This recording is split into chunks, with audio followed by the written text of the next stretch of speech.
안녕하세요. 부동산 가르쳐주는 티처 부가티킴입니다. 초보자들이 궁금해하는 경매에 대해서 하나씩 좀 알려드리려고 하는데요. 아주 쉬운 것부터 좀 어려운 것까지 차근차근 안내해 드릴 테니까 오늘도 주목해 주세요. 초보자들이 가장 궁금해하는 질문들을 한번 모아봤습니다.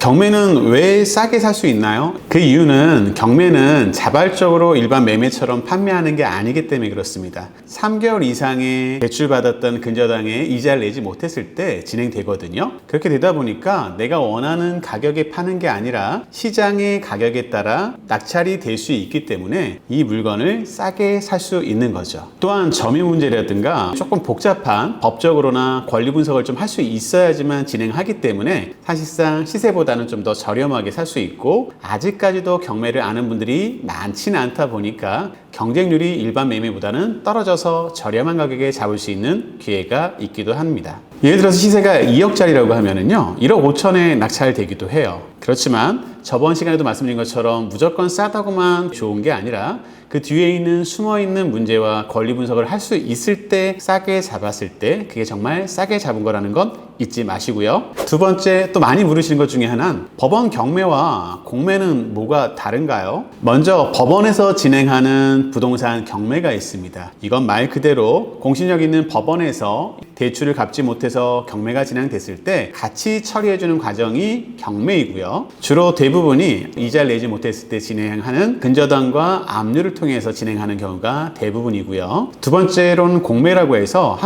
한국자산관리공사에서 진행하는 건데요. 주체로 대부분은 국가나 공공기관에서 진행하는 물건들을 매각하는데 거기에 세금이 압류라든가 체납이 되어 있을 때 이런 경우에 주로 하기도 합니다. 단 예외로 신탁공매라고 해서요 일반 매물처럼 비슷하지만 온비디 자산관리공사를 통해서 진행하는 매각도 있긴 합니다. 이건 조금 성격이 다르니까 그냥 참고만 하시고요. 간단하게 설명드리자면 경매는 법원에서 진행하는 거고 공매는 자산관리공사라는 곳에서 주체가 되어 진행하는 것이라고 생각하시면 무방할 것 같습니다. 세 번째로 경매 물건은 어디에서 찾고 또 공매 물건은 어디에서 찾아요? 이렇게 많이 물어보시는데요. 방금 말씀드린 것과 동일하게 경매 물건은 대법원 경매 사이트를 통해서 기본적으로 공고가 되고요. 또는 유료 사이트들을 통해서도 보실 수 있습니다. 일반적으로 보실 수 있는 공매는 온비드라고 해서 자산관리공사에서 운영하는 플랫폼이 있습니다. 거기를 통해서 공매 물건을 보실 수 있습니다. 네 번째, 가장 중요할 수도 있는데요. 경매 초보도 낙찰받을 수 있어요? 당연히 낙찰 가능합니다. 다만 정확한 시세 파악과 정확한 임장은 권리 분석을 하실 수만 있다면 누구나 입찰하고 낙찰 받으실 수 있습니다. 여러분도 잘 준비하시면 낙찰 받으실 수 있어요. 경매로 집을 사면 대출이 되나요? 물론이죠. 경매도 일반 매매와 동일합니다. 다만 경매를 통해서 진행하는 대출을 취급하는 곳과 우리가 생각하는 일반 은행의 대출과는 조금 다르기도 합니다. 그것만 다를 뿐 사실상 같이 낙찰받은 물건에도 충분히 대출이 가능합니다.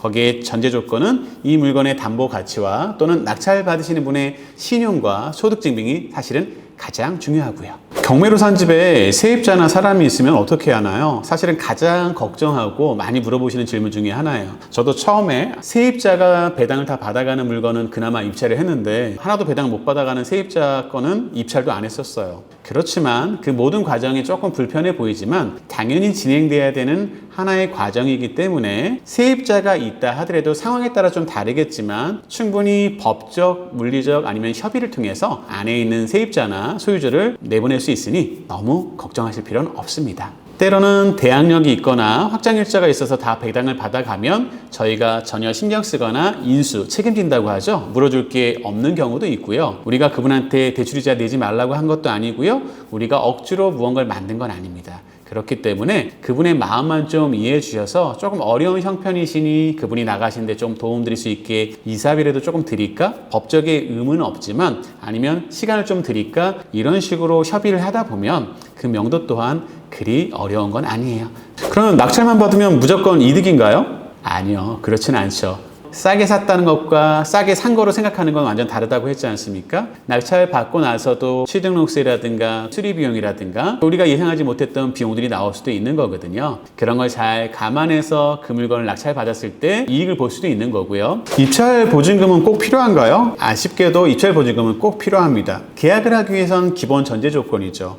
공실력 있는 법원과 자산관리공사에서 통해서 거래를 진행하려고 한다면 계약 조건이 있어야 되고 물리적으로 계약금이 들어가야 되겠죠. 우리가 일반 집을 사거나 계약을 할 때도 계약금이 필요하듯이 최소한의 입찰금의 10% 정도의 보증금이 필요하답니다. 예를 들어서 감정가가 2억이라면 한 2천만 원 정도는 준비가 되셔야 그 물건을 진행할 수 있습니다. 물론 그 후에 대출이나 이런 걸 통해서 나머지 잔금은 마련하실 수도 있지만 그래도 최소한 내가 입찰할 금액의 20%에서 30% 정도는 자기 자본이 준비되어야 입찰할 수 있다고 생각하시는 게 좋을 것 같습니다. 경매로 산 집에 하자가 있으면 어떡하죠? 보통 일반 매매일 경우에는 물건을 매매하고 나서도 6개월간 중대 하자가 있으면 매도자에게 책임을 물을 수 있습니다. 그렇지만 경매에는 그런 게 없어요. 다만 현황조사서라든가 명세서에 나와 있는 내용들이 현저하게 다를 경우엔 그럴 때는 우리가 구제받을 수 있는 방법이 딱 한 가지니까 있는데요. 낙찰 불허가 신청이 가능합니다. 원래 법원에서나 공매를 통해서 조사했던 자료가 있는데 그 자료와 상이한 게 있으면 그 자료가 틀리다는 거잖아요. 그거를 근거로는 낙찰 불허가라는 걸 신청할 수 있지만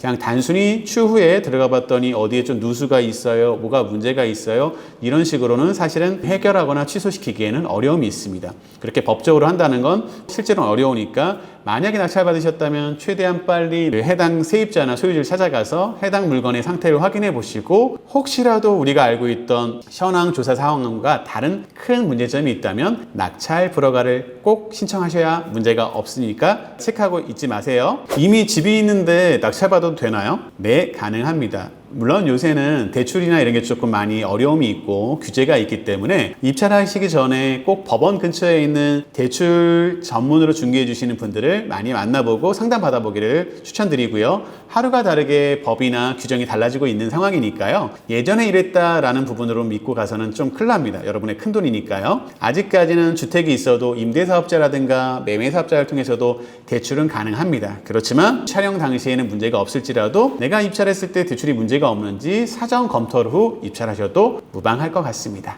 두 번째로 우리가 제일 좀 어려워하는 것 중에 하나인데요. 경매 기본 용어에 대해서도 한번 설명을 드려보도록 하겠습니다. 법정 용어로 되어 있던 용어들이 한 번도 들어보지 못하다 보니까 낯설게 느껴지고 어렵게 느껴지는 것 뿐이니까요. 조금만 친해지시면 어느 순간 아, 이게 이런 뜻이었구나 라고 알게 되니까요. 좀만 더 관심 갖고 지켜봐 주세요.